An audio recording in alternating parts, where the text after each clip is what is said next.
안녕하십니까. 2024년 2월 26일 월요일입니다. 코페스 동반자 채널에서 오늘은 150파운드급 15,000파운드급 제트 엔진은 사용처 불분명, 5,500파운드급 10,000파운드급 제트 엔진은 사용 기종 확정, 이런 주제로 말씀을 드리기로 하겠습니다. 우리나라의 제트 엔진 개발 역사가 굉장히 오래됐습니다. 그리고 아주 다양한 종류들의 제트 엔진들이 개발이 시도됐었는데 짧은 영상에 모든 것을 다 설명드릴 수가 없습니다. 그래서 오늘은 4가지 종류의 엔진, 그리고 그 사용 목적, 그리고 미래 전략에 대한 대략적인 이야기를 해드리려고 합니다. 며칠 전에 터키 칸이 앞으로 결국은 한국 엔진을 쓸 거다, 이런 이야기를 했었는데 온갖 비난이 다 쏟아져 들어왔었습니다. 일단 만들어 놓고 얘기를 해라. 2030년 후반에나 될까 말까 하다, 이런 비난이 주로 있었는데 과연 그럴까요? 지금 전 세계에서 제트 엔진을 독점하고 있는 데가 미국과 영국입니다. 미국의 2개 회사와 영국의 1개 회사가 전 세계의 제트 엔진을 독점합니다. 프랑스는 독자 엔진을 만들면서도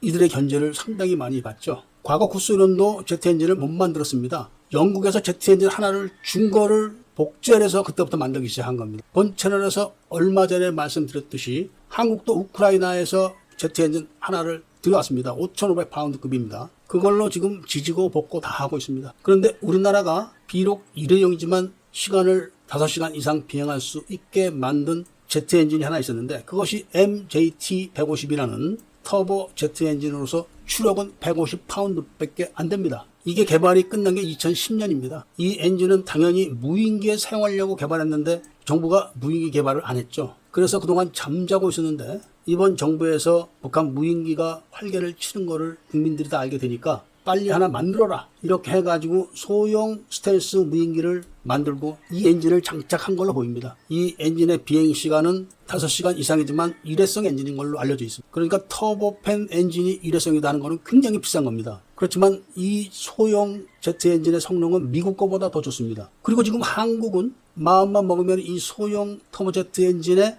터보팬과 코어를 당장 개량할 수 있는 기술력이 있습니다. 어찌됐든 이렇게 좋은 엔진을 만들어 놓고 14년간 놀렸다가 이번에 사용을 한 걸로 보여지고, 반대로 15,000파운드급 엔진도 2030년까지 개발이 끝나는데 이게 사용처가 지금 없는 겁니다. 이것도 마찬가지입니다. 이 말씀을 드리기 이전에 5,500파운드급과 10,000파운드급 엔진에 대한 이야기를 먼저 해야 됩니다. 5,500파운드급 엔진은 ADD에서 개발을 하고 있는 거고 10,000파운드급 엔진은 향후연에서 개발합니다. 그런데 이 두 엔진은 터보팬과 코어를 공유를 합니다. 그러니까 두 엔진 다 개발은 끝났고 지금 시험을 하면서 엔진 내의 연소열을 견디는 그런 강도를 올리고 있는 중입니다. 5,500파운드급 엔진은 2025년도에 모든 평가가 다 끝나는 겁니다. 그리고 2026년도부터 가오리형 스텔스 무인기에 탑재해서 비행 시험에 돌입을 하는 겁니다. 그리고 이 실험 결과에 따라서 10,000파운드급 엔진도 같이 끝나는 겁니다. 10,000파운드급 엔진은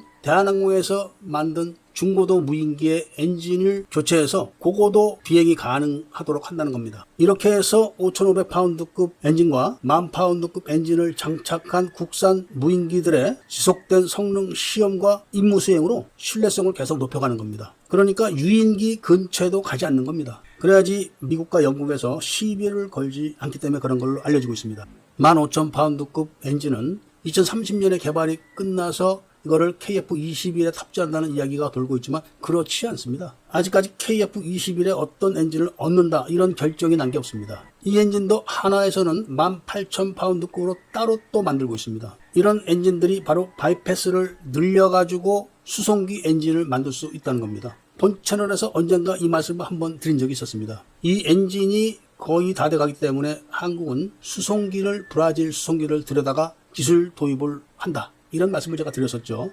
전투기 엔진과 달리 바이패스를 늘려가지고 수송기 엔진을 만드는 건 그렇게 까다롭지가 않다고 합니다. 그러니까 일단 무인기 엔진을 개발해가지고 애프터버너를 장착하게 되면은 무인 공격기가 되고 바이패스를 늘리게 되면은 무인 정찰기가 되는 겁니다. 이렇게 해서 한국은 제트 엔진을 개발해가지고 무인기에 집중 운용을 해가지고 신뢰성을 높여간다는 전략을 지금 구사하고 있는 겁니다. 무인기도 독자 엔진을 만들고 독자적인 무인기까지 같이 만들 수 있는 나라는, 그것도 경쟁력 있게 만들 수 있는 나라는 지구상에서 한국과 미국밖에 없다는 겁니다. 신뢰성 있는 무인기 제트 엔진을 유인기로 전용하는 것은 그렇게 어렵지 않습니다. 이만큼 한국은 알게 모르게 속으로 많은 기술을 지금 축적해 놓고 있다는 말씀을 드리면서 오늘 이야기를 마치도록 하겠습니다. 애국 시민분들과 멜매분들께서는 구독을 꼭 해주시고 좋아요와 알림 설정을 부탁드리면서 이야기를 들어주신 데 대해서 감사드립니다.